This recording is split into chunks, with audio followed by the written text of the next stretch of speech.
Pedro from A&P-Reacts. I'm here today with the lovely and talented Charlotte Wessels to talk about her debut solo record, Tales from 6 Feet Under. How are you doing? I'm doing fine. I'm excited. It's just 1 week to go. Yeah. It's exciting times when you start to see that light at the end of the tunnel. Right, exactly. Yeah, and I'm also excited for it getting out there now, and I'm speaking with you. Thanks for having me. Yeah, I'm glad that it's getting some coverage. So, yeah. All the work pays off. And starting with that, do you feel like this record, this collection of tracks, is this a little bit of biography of you as not only a musician, but a little bit of biography as you as a person, as an individual? In a way, it is.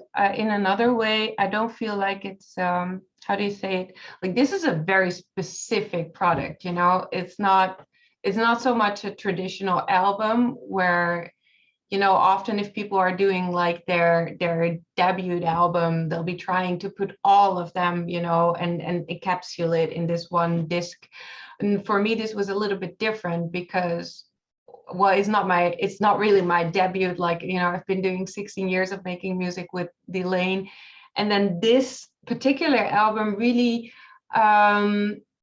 comes out of, well, my Patreon page, which was kind of brought into life because I had this desire of also releasing the songs that I wrote that were not in that realm. So it's not so much like a full picture of who I am, but it is very much like when I started to do it, what I envisioned was really to find a place for those songs who were not necessarily in that world. Now it's different because now it's my full-time thing. So now I can also release the heavier things on there. But yeah, back then I kind of wanted a place for those songs too. So this album is really kind of the other side.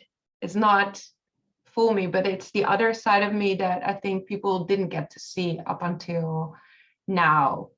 And that's kind of exciting too. Yeah, you're letting us speak a little bit behind the curtains. And I have to ask you this, because these 10 songs are really strong top to bottom. What was the criteria that pushed you towards picking these 10 tracks? The nice thing about this, because I am very much an overthinker, so it would have been really hard for me to make a decision like that if I just had a bunch of songs and then said, okay, I'm going to finish these songs in order to put them on a record. With these songs, it wasn't my intention when I wrote them that they would end up on a record per se. Like, I just wanted to get them out there, and the way that I figured that I could do that and could fund that also was through the Patreon, and that was like a very free experience and experiment in the beginning. It was really like, well, I'm going to do a song every month, and it can be something different every month. You don't really have to think about things like, will this fit with the other ones? Will this be, you know, out of what people expect? Because, you know, people signed up because I said, you know, I want a place for the other things as well. So people are kind of expecting the unexpected. And that's what gave me the freedom to kind of put that out there without, you know, getting too nervous about it too. So I put out the song, and then after 1 year, I thought, you know, it would be really nice if these songs, if at least some of these songs would not only be out there to the patrons, because I think it's a fantastic platform, and they made this record possible. You know, it wouldn't have been there without the whole Patreon experience. So but at the same time, I also had a lot of fans who were going, were sharing all of my links of all of the things that I was doing through the Patreon, and send me messages like, hey, we're sharing anything, but we can't sign up because we can't afford it right now. And I was really feeling like, I don't want to be the type of musician that only caters to those, you know, with a certain income or whatever. It was like that's not what I want to do. So I think that fairly early in the process, I thought, there's going to have to be songs who are out there available for everyone. And then when there was a 1 year, I thought, okay, let's look at all of the songs that we have now. And then I selected the 10 songs. And by that time, it was a lot easier because then you already went over the hurdle of putting the song out there, getting the first responses from this limited group of people.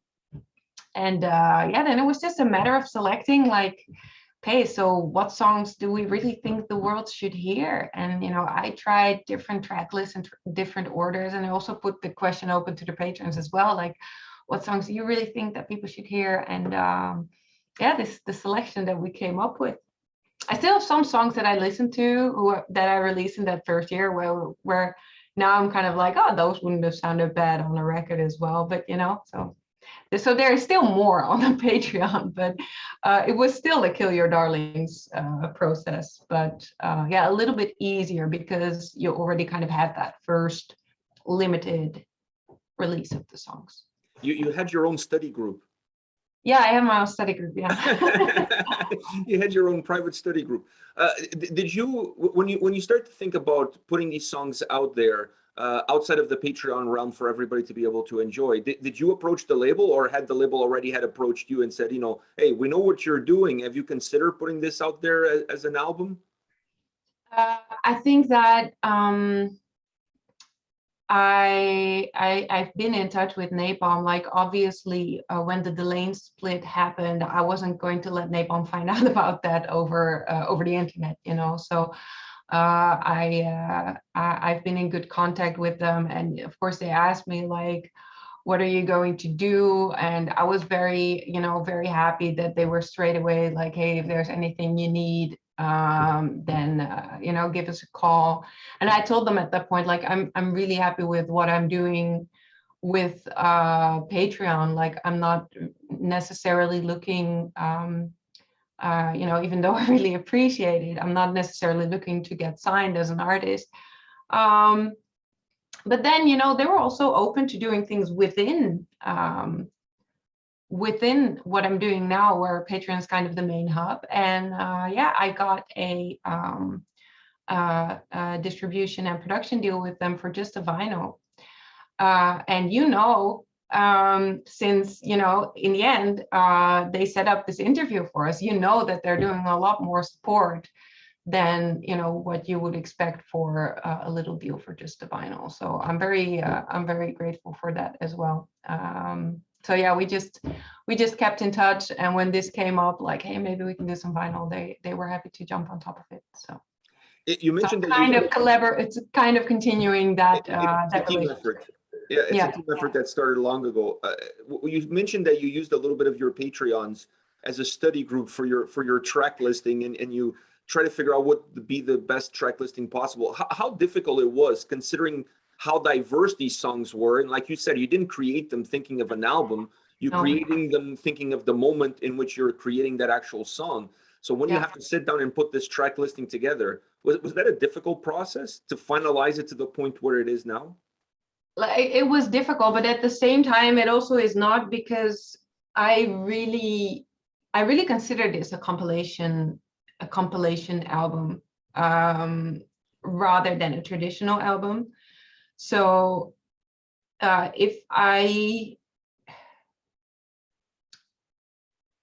then you also approach it differently, if I were to make a more traditional album with kind of an arc through it, I would do that differently. Also within the arrangements of the songs themselves, that will be something that you start planning, and also then you would make the songs fit together in a different way. And I didn't do that for these songs, but I also kind of like it because within the songs, like, there is no compromises, there is no, I didn't try to make, so there's one real pop song on there. I didn't try to make that sound less pop, because otherwise it wouldn't fit into the album. I didn't try to make, the one real metal track on there less metal because it would be weird on the album. Like all of the songs in themselves are really uncompromised. And if that makes you as a listener go, once or twice, I mean, if that's the worst thing, then I can live with that. But it's definitely a different approach than you would have if you would make an album where you want like a flow from start to finish. Like I'm aware that the fact that the songs themselves are uncompromised kind of makes the jump between songs here and there like kind of, whoa, what's this, But yeah, I guess that's really in the character of that kind of compilation approach to it.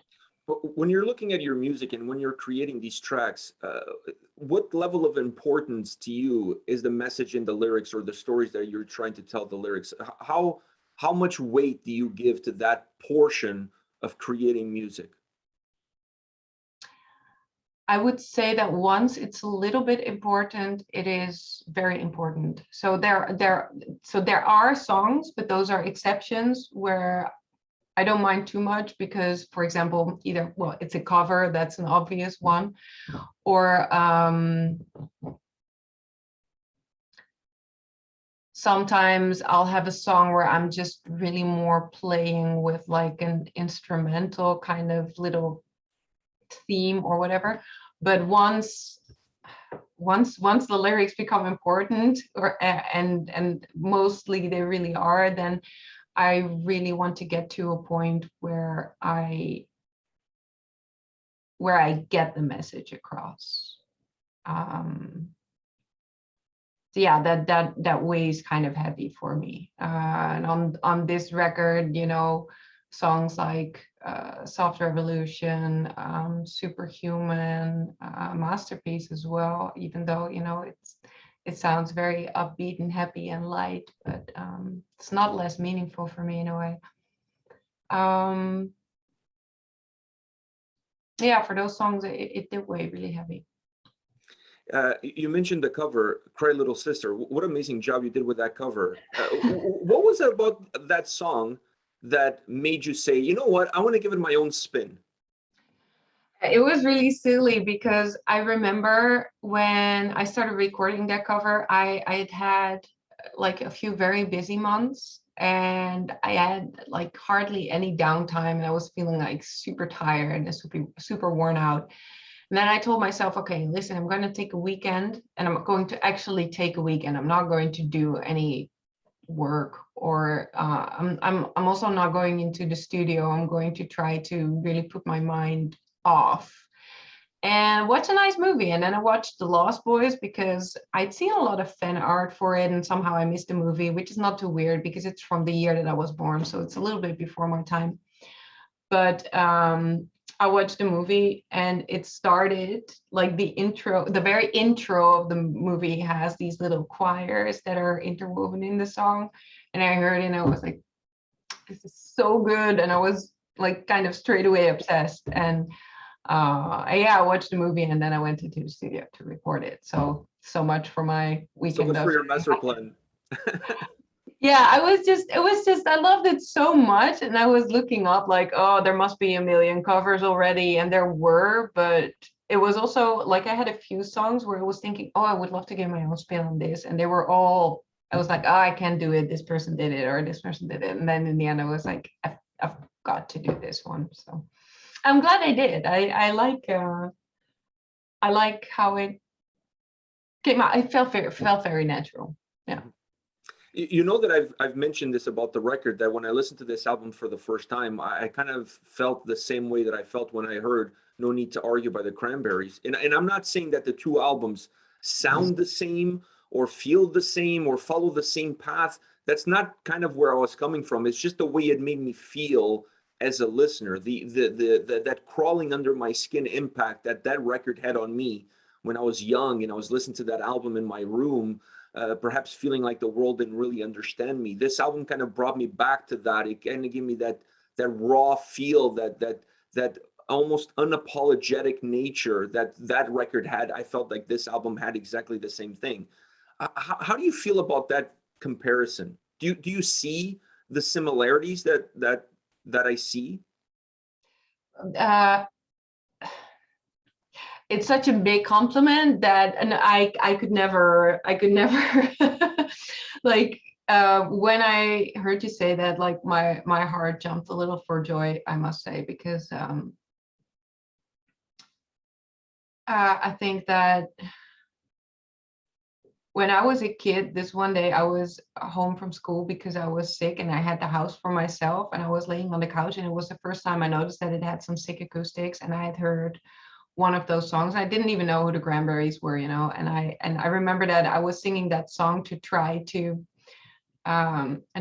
do these chest voice to head voice switches, and it was one of those moments, like you have these,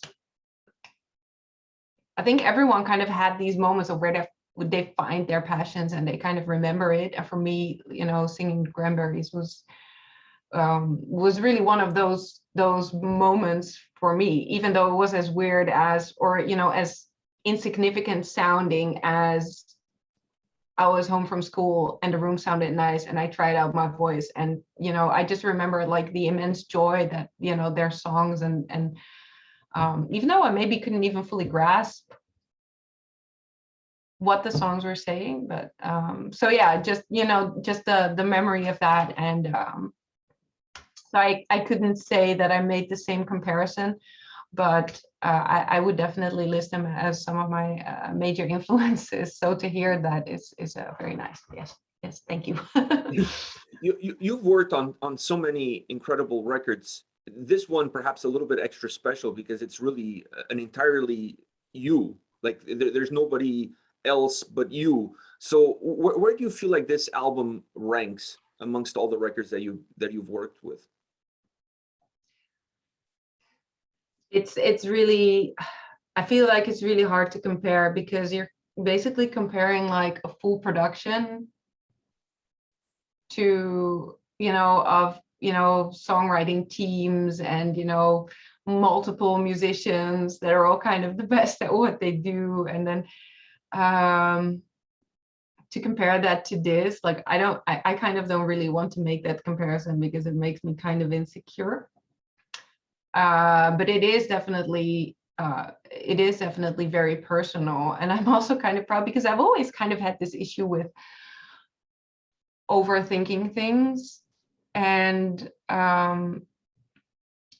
when I was writing, I remember when I was writing for this little novel that I wrote a few years ago for Phantasma, for the Deviant Hearts, I had days where I wrote like 2 sentences per day because I had such a hard time just finishing things and kind of living up to my own standards. And I know I set a goal for myself, like I want to do these things. I want to finish a song every month, not just start it, but finish it. And I didn't even initially plan that I would do everything myself, except for the mix and master, by the way. I must say I'm not doing that. That's the thing I've outsourced to Guido Albers, by the way, who did a great job. But I didn't even initially plan that I would do all of the things myself. Like I kind of wanted to give it a try, but I didn't know that it was going to end up like that. But COVID happened. It was just practical.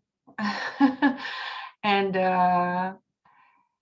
yeah, but I'm still very critical. I can see where like this album has like programmed drums and guitars, which is like swearing in the church for most metalheads that I know.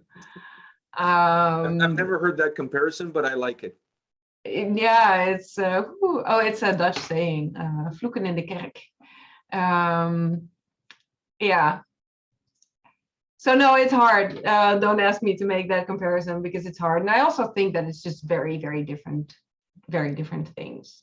You're fully immersed now in this creative process of you as a solo artist, you as yourself.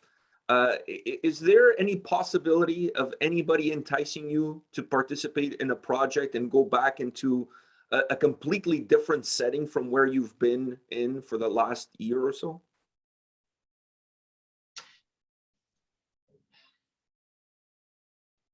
I don't really think so. Like because on the one hand, I think, well, if that would happen, it would have to be something really, really great. But then on the other hand, I'm also thinking, like, the one thing that I would really want if I would to do that is that I could also do this, and something really, really great would probably not leave you the time to also do this. So I don't think so. And I've also really been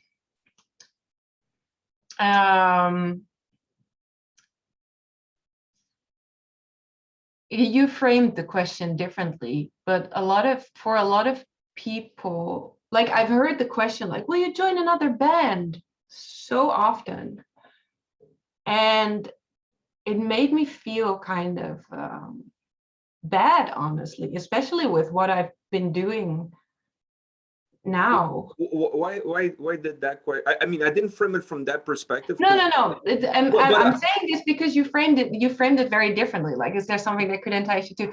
But a lot of people kind of assume like, oh, you will join a new band, and I'm like, I'm wondering if they would ask the same question to Martijn, for example. Like, it makes me feel kind of replaceable. Like, for them, they would just assume that he would collect another band around him. But for me, they would assume that I would jump into another band and kind of be passive again. Like, I don't know, man. It makes me feel weird.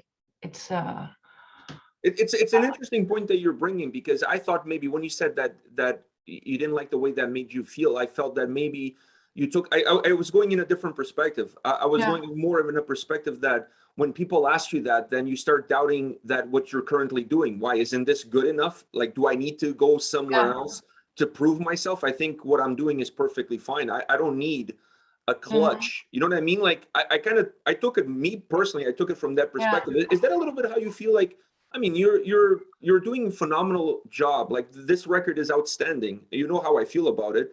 So, I feel like I have to ask that question because I think that's a question that's out there.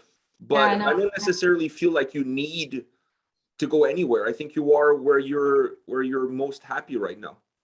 Yeah. It's a tricky one. Like, I don't know. Like I said, it would have to be pretty great, but then at the same time, something pretty great would not leave me the time to do this. And I'm not sure, like, I want to keep doing this. So I don't think that I would. Yeah. On that note, I have another difficult question for you, and this will be the last one of our chat. That's fine. And that is, I have to ask you about Delane. And the way I want to phrase this question to you is that, did leaving Delane become the most liberating thing that you've ever done as an artist, but at the same time, perhaps the most stressful thing that you've ever done? No, it's not the most liberating thing I've ever done.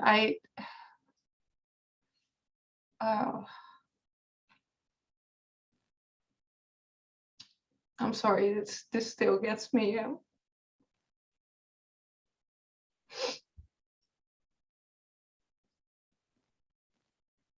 I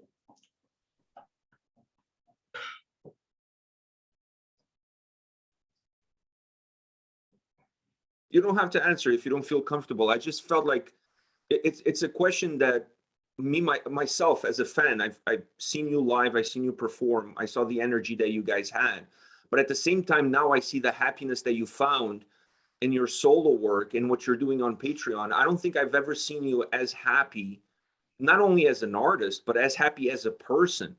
Because I follow you on Instagram, we talk on social media through private messages, and I don't think I've ever seen you this happy, this fulfilled.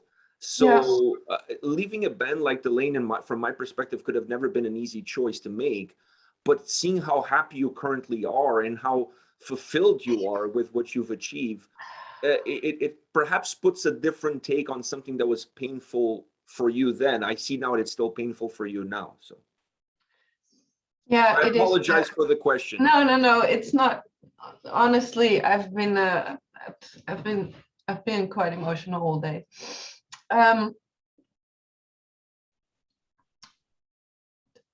I wouldn't call it liberating because I wouldn't do justice to you know, what we've done with Delane. I would maybe put that aside as, you know, a very yeah, I'm not at the point yet where I can put any positive stamps on the whole Delane split, to be honest. It's still Still raw. It's still raw. At the same time, you are absolutely right. I never expected that, you know, when I started the Patreon, from day one, there was such a, you know, a massive support. And I am just so very grateful that I am, after, you know, being in a global pandemic, after my band breaking up, that I'm still in a position where I'm a full-time musician, and that there's people listening and paying attention. That's just,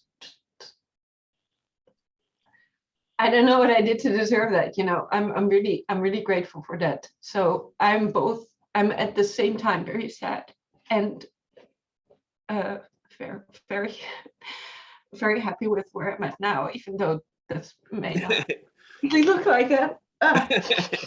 Yeah, I'm so happy.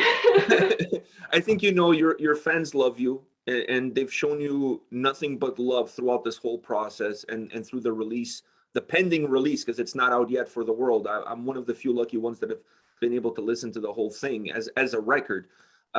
So I think, you know, that your fans love you, and they've always had your back, and they always will. And seeing you as a fan, now I'm speaking as a fan, seeing you happy and seeing the happiness that you're transmitting with the music that you're creating, I think that's all we should ask for, and that's all that we should really want in return. So thank you. Well, thank you so much. That means a lot to me. Thank you. Now you're making me cry. Oh. And I normally, and it's not like I'm a big dude. I shouldn't be crying on video, but now you're making me No, that's boys cry and stuff, and that's yeah. Well, on this tearful but hopefully joyful note, thank you very much for joining me for a chat today. I really appreciate it. I'm not going to wish you luck, because I don't think you need any luck. The work that you put into this record speaks for itself. But much success with the release on September 17th. You deserve everything good that can come your way. And once again, thank you for your time. Thank you for yours. Thanks for covering the record. Let's see you next.